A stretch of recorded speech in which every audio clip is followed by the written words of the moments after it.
আমি এখন কথা বলার জন্য অনুরোধ করছি কিশোরগঞ্জ শহর শাখার ৮ নং ওয়ার্ডের উদ্যোগে এই শীতার্থ ভাই বোনদের মাঝে শীতবস্ত্র উপহার প্রদান অনুষ্ঠানের সম্মানিত জেলা সেক্রেটারি সহ অন্যান্য নেতৃবৃন্দ, শহর আমির এবং শহর শাখার নেতৃবৃন্দ এবং আমার প্রাণপ্রিয় ভাই বোনের, আসসালামু আলাইকুম রহমতুল্লাহ বারাকাতুহু।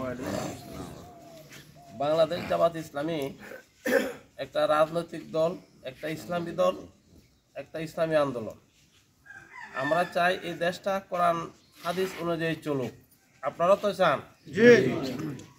এই দেশের যে অভাব, এই দেশের যে সমস্যা, এই দেশের যে দুর্নীতি এবং দেশটা এমনভাবে চলছে, আপনাদের মতো আমাদের মতো সাধারণ মানুষের বাস করার উপযোগী আর দেশটা নেই।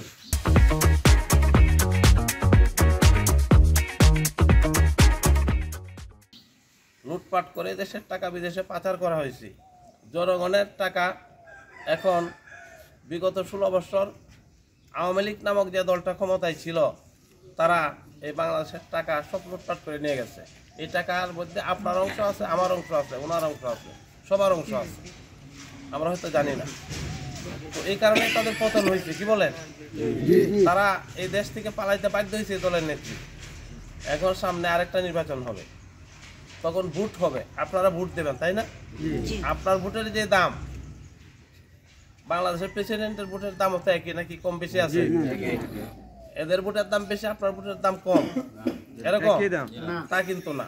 একটা জায়গাতে বাংলাদেশের সব মানুষ সমান, ঠিক না? আর কোন জায়গায় সমান আছে?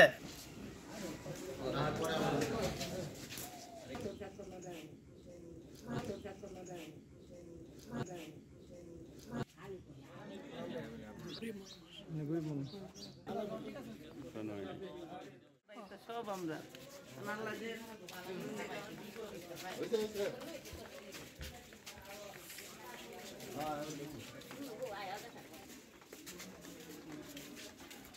কথা না জ্বালাই